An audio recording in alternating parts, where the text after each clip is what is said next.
It's now saying now it's got a bit rate.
You've got three buttons next to it, you can click on that. That's the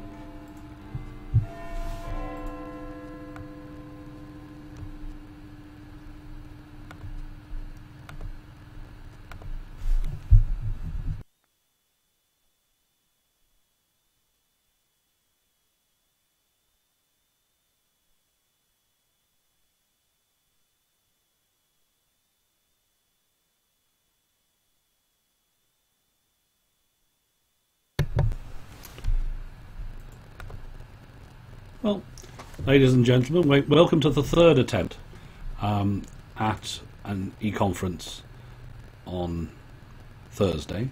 One of the good things about the system is that actually you can tell when you've got viewers. So I do know that I have a number of viewers watching what I'm saying, which makes it at least something that's definitely worth doing. Sadly, the first two attempts failed to get this going. Firstly, it was on too low a bandwidth, and secondly, for some reason or other, which we don't know, it didn't work. But at least we knew it didn't work, so we've now got it to work. Anyway, what I thought I'd do first, before I get any questions, if I do get any questions, and I'll put it on the page that encourages people to dial in on Skype if they have any questions, what I would do first is talk about a couple of stories that are in the news in terms of family law. I won't say a lot about the prosecution of a mother for her child not being schooled tomorrow, which is a situation where the child had cancer and the mother was worried about the child's health. That one is in the Birmingham, I think the Magistrates' Court in Birmingham tomorrow, and we'll see where that one goes. Obviously the Haymore case, which is well known, similar sort of situation, prosecution of a family for taking their son to America to their great-grandfather, his great-grandfather's memorial service. That one's in October.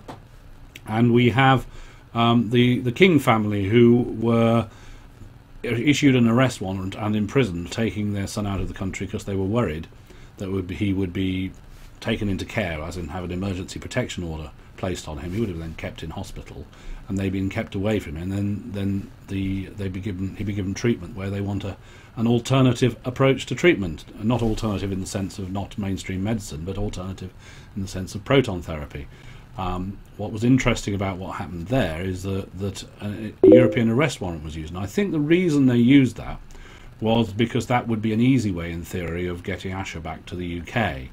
And one of the difficulties with the Hague Convention is there are questions once people have left the country as to which country has jurisdiction. And of course, because we deal with a large number of families who leave the country to avoid the system here. Let's explain the basic flaw in public family law in the UK, which is that the evidence is one-sided. That is, most of the evidence in public family law proceedings comes from employees of the local authority.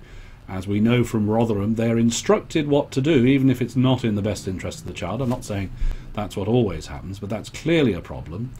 We know from yesterday's e-conference, from the speech from Brian Rothery from Ireland, that over 100 families are now living in Ireland who are in fact from England, who have gone there because they're unhappy with the way the family courts, and the family courts in Ireland are more reasonable, look at the situation more reasonably, even though their procedures are very similar.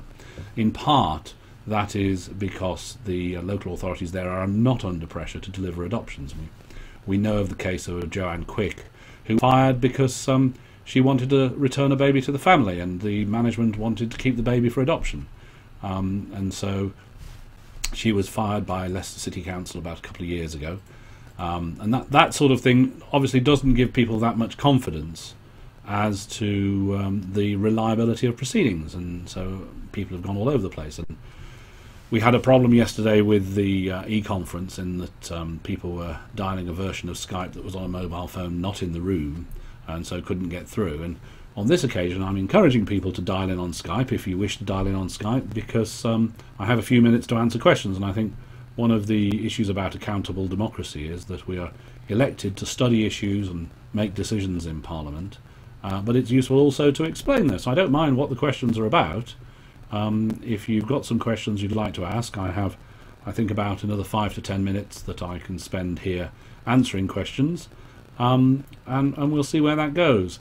But otherwise, if people haven't got any questions, I'm going to go and have dinner, because one's got to eat, and there's no sense hanging around if no one's got any questions. So I'm going to give it another minute to see if anyone dials in with a question, because the delay on these feeds is about a 40-second delay.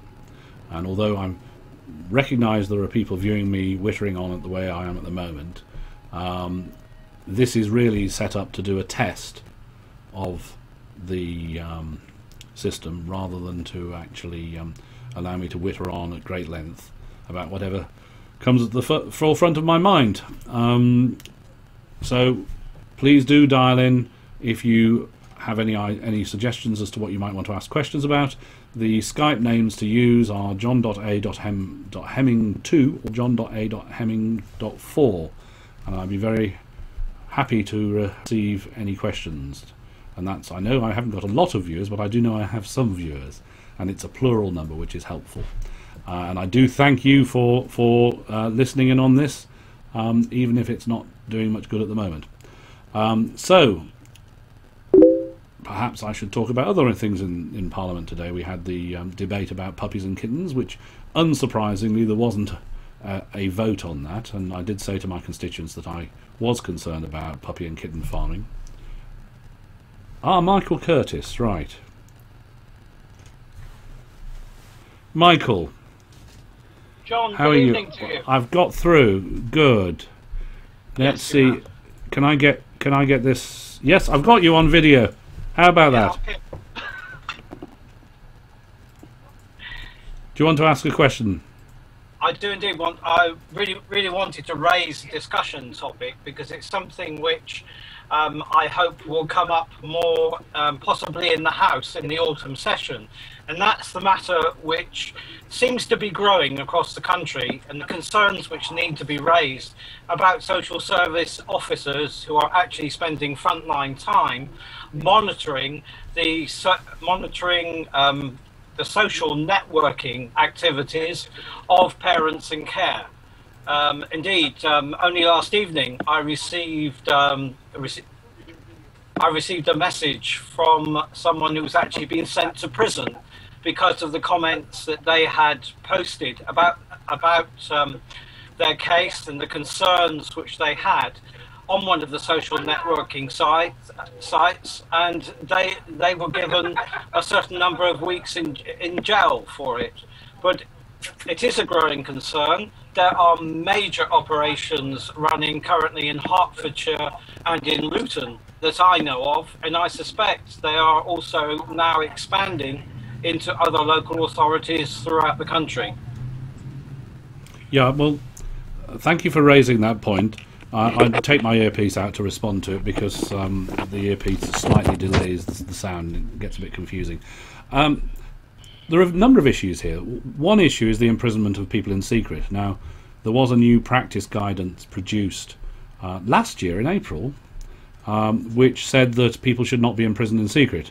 Sadly, it continues to happen, and actually last October somebody was imprisoned in secret. This is generally what happens for contempt of court, and it's generally when people are imprisoned for what they put on Facebook, what happens is that the local authority applies for their committal through contempt of court, and that's supposed to happen A, in public, B, be announced in advance, and C, it is supposed to be published afterwards on Bailey. But that's not actually happening in many cases, because there are far fewer people being where the cases are reported on Bailey than where they're being imprisoned. Because every so often I ask the government how many people have been in prison for contempt of court. They give me an answer, and I count the number of judgments, which is always a lot less than the number of people in prison. And in fact, last October, in fact, we had somebody imprisoned in secret in the RCJ by Justice Thias.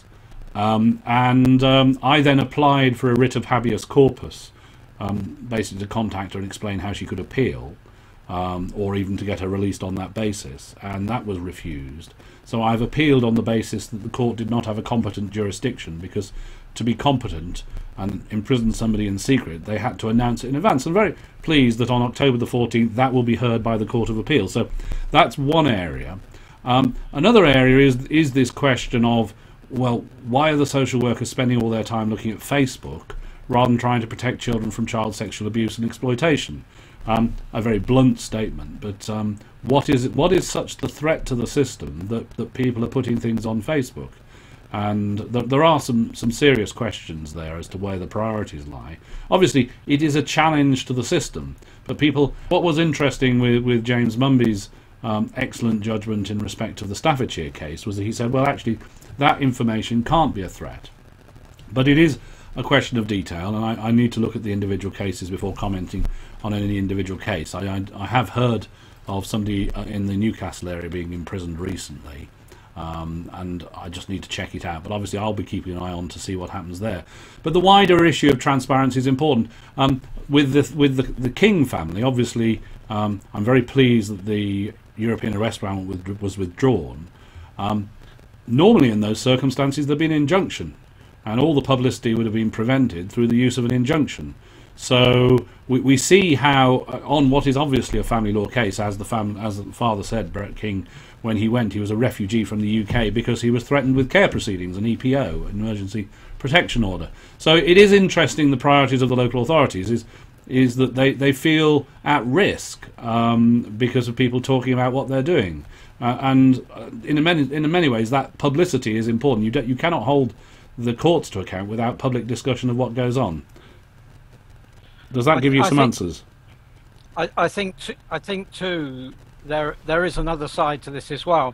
In the case of Luton Borough Council, several parents have actually been written to saying that they no longer are entitled to receive photographs of their children in care because of what they are posting on Facebook.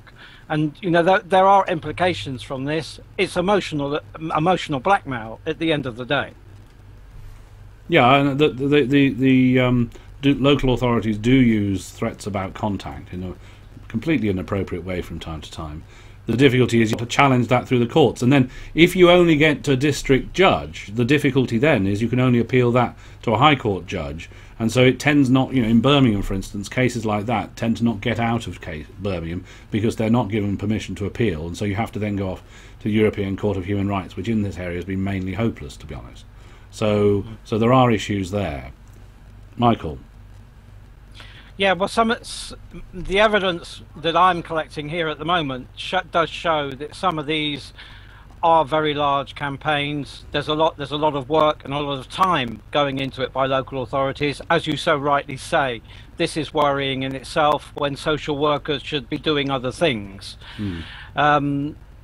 What's behind it, I don't know, but we do know that I have instances of accounts being hacked, which shows that there is technical involvement and technical expertise and also intent. And there is also evidence of vulnerable parents being bullied by social workers to hand over their Facebook passwords. Yeah, well, that's uninteresting, because I think it might be the case that it's worth you and I looking at this offline. I'm going to have to move on in a few moments. So is there any final point you'd like to raise before I go on? My final point really is a message to all parents who use Facebook, in the sense, I know everyone is wanting to tell their stories. They want to show that they've been hurt and what is going on, but please, for your own good, be very, very careful as to what you post. Okay, well, thank you, Michael, for coming in and asking me a question. And I've taken Michael down now, and I'm actually going to take the connection down. So thank you to the viewers who've been watching this from mainly the start, and hopefully in the future we'll take the exercise a bit further.